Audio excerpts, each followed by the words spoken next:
Police followed the smell to the trunk, then realized the truth. It was just past midnight on a humid Friday in Pineville, a small town where nothing ever seemed to happen.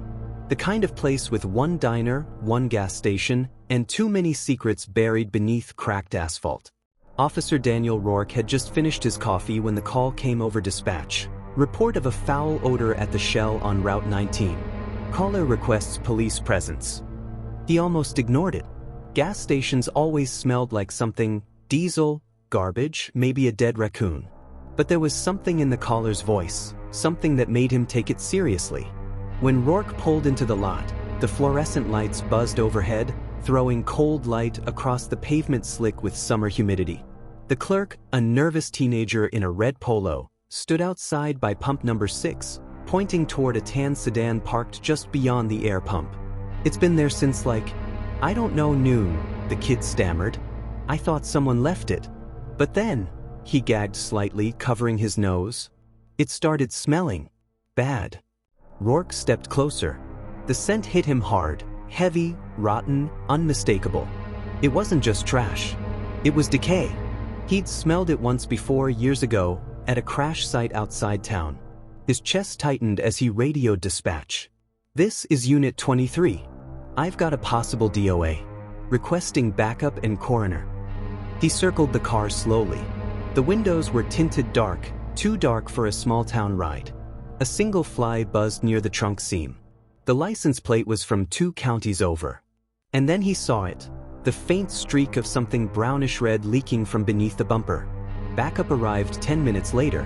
Officer Hughes, broad and pale under the floodlights, took one look and muttered, "Jesus. You sure you want to open that?" Rourke nodded grimly. The key fob was in the ignition. The car door creaked open with a tired groan. Inside, the air was stale, almost syrupy with the smell. He popped the trunk latch. The lid lifted slowly, revealing layers of black plastic, duct tape tight, the kind you'd use to hide something you never wanted found. The smell exploded outward. Both officers staggered back, covering their faces. But it wasn't what they expected. Inside the wrapped bundle wasn't a body. Not exactly. It was parts of mannequins. Dozens of them, shattered and stained, arranged in pieces like some kind of twisted sculpture. Arms, legs, torsos, all wrapped as if to look human. "What the hell?" Hughes whispered. "Is this a joke?" Rourke wasn't laughing. "Call forensics. Now." As the forensics van pulled up, a crowd began to form, drivers slowing, phones out, recording the flashing red and blue. One woman whispered, "They found a body," and within minutes, that rumor spread like fire through the quiet town. But then the techs found something else, wedged under the floor lining of the trunk. A small, sealed envelope marked with a single word in red ink, "Sorry." Inside were photographs. They showed the mannequins arranged in a dimly lit room, seated at a dinner table. Their plastic faces painted with smiles. And at the head of the table, one photo showed a real person. A man in his 30s, grinning beside them, glass of wine in hand. Rourke stared at it for a long moment before muttering, "We need to find him." The plates came back registered to Harold Dunn, a quiet auto mechanic from the neighboring county. No record, no priors, nothing strange except for a recent complaint from a landlord about weird smells coming from his rented garage. Detectives went there next. What they found made the mannequin-filled trunk look tame. The garage was spotless, too clean, except for the walls. The walls were covered in hundreds of Polaroids. Each one showed mannequins posed as families, students, athletes, even police officers. And every photo had the same handwritten caption, "I made them better." No one could find Dunn. Not at his home, not at his job, not in town. It was as if he'd vanished. But 2 days later, the same tan sedan was spotted again, this time on a highway camera 40 miles north. The timestamp? 2 hours after the police had towed it to impound. "How's that possible?" Hughes asked, eyes wide as the footage looped. The same car, same dent on the bumper, same plate number, driving calmly in the rain. Rourke didn't answer.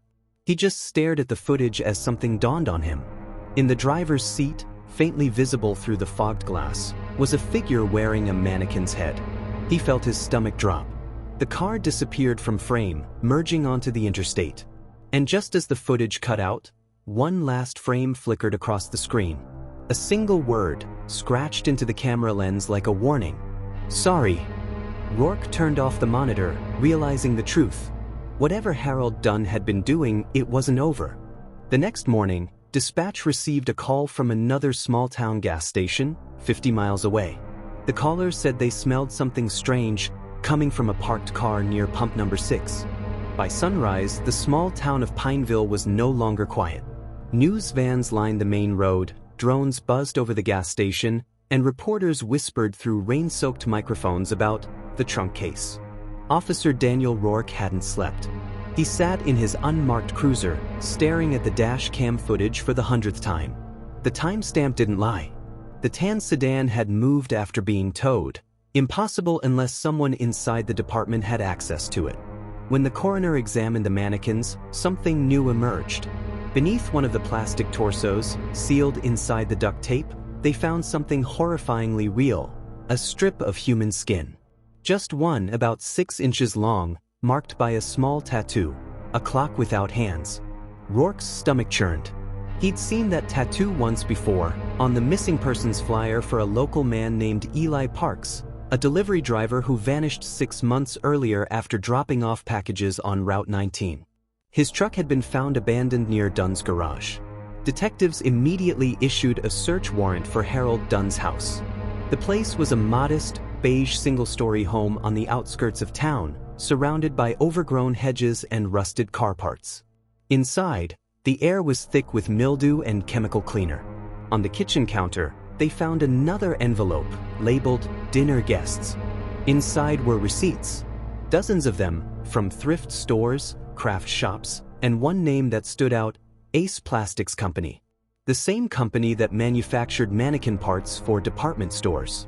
But the dates didn't line up.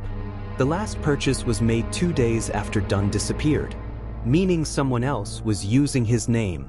Rourke flipped through the documents when a junior officer called from the hallway. "Sir, you're gonna want to see this." In the garage, they found a freezer. The outside was spotless, recently wiped down. Inside empty, except for a single key on a ring. The tag read, Unit 47. A quick database search pulled up a location, a self-storage facility 20 miles away, near the state line.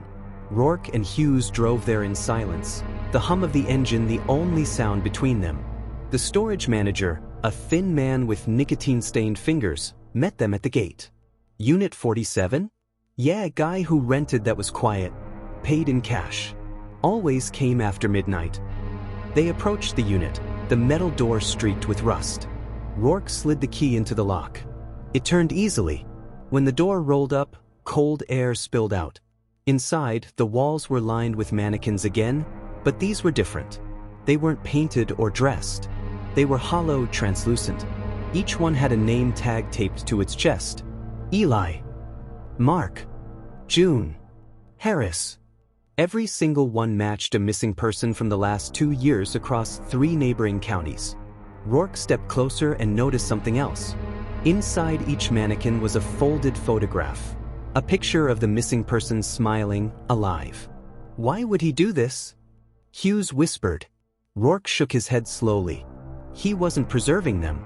He was replacing them. The deeper they searched, the stranger it got.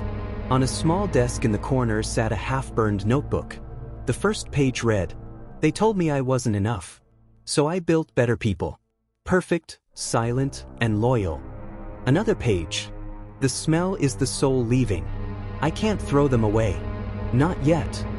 But at the back of the notebook, a final message was scribbled in shaky handwriting. "She's next." And beneath it, a name, Catherine Rourke. Daniel froze. His wife's name. He flipped the notebook over, hands trembling. A Polaroid slid out. It showed his own driveway. His wife's car parked outside. And in the corner of the photo, half hidden behind a tree, a mannequin. Rourke's pulse spiked. "We need units to my house now," he shouted into the radio. The line crackled. Then a dispatcher's voice came through, shaky and confused. "Sir, your wife just called. She said there's someone outside the house. Wearing a mask." The cruiser roared to life. They sped through traffic, lights flashing.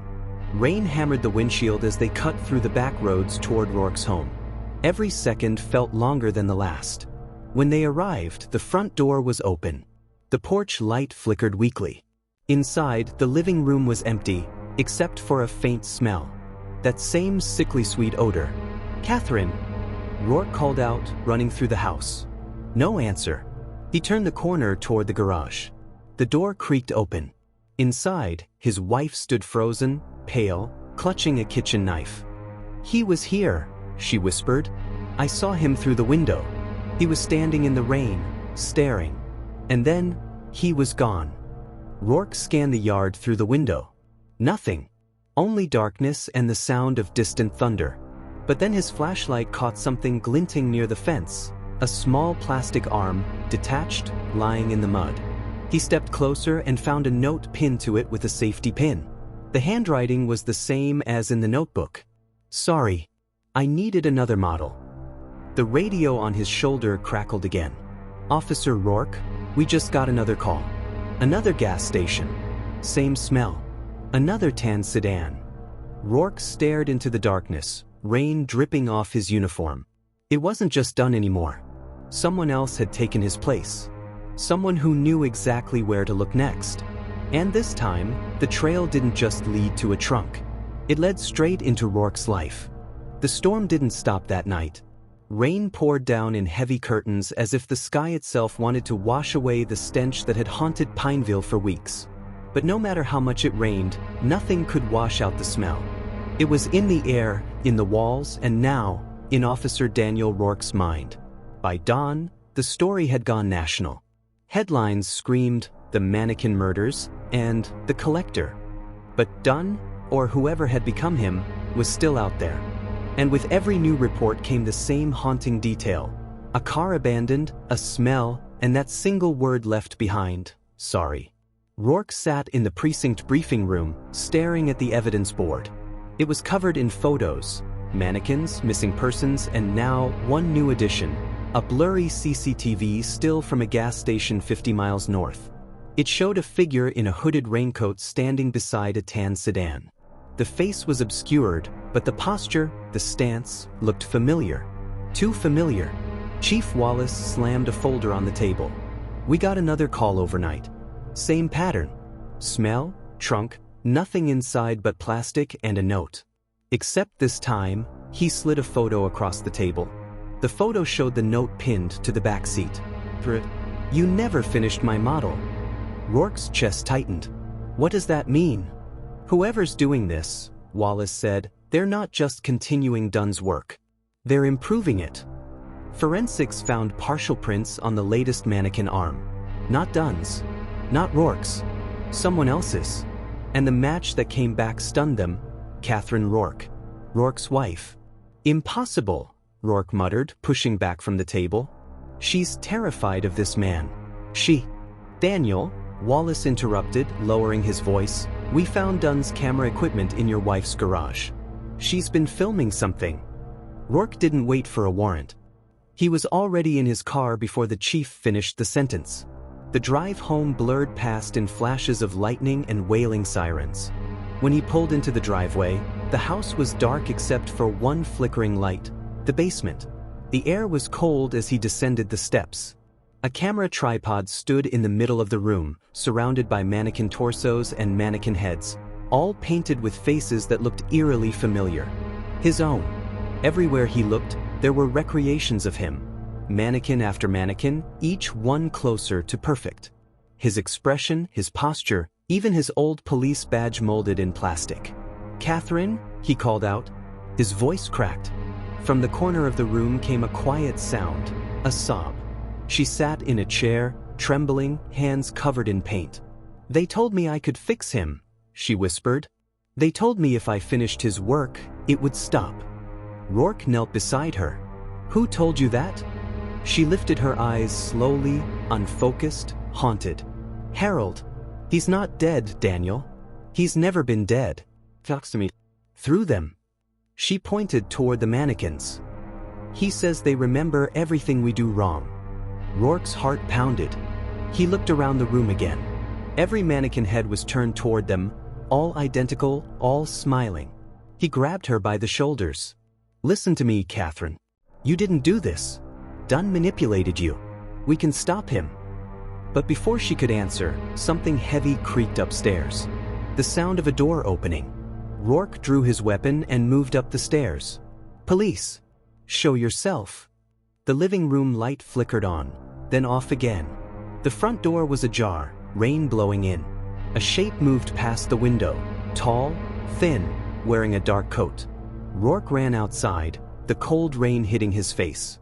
Dunn, he shouted into the darkness. It's over. No answer, only the wind.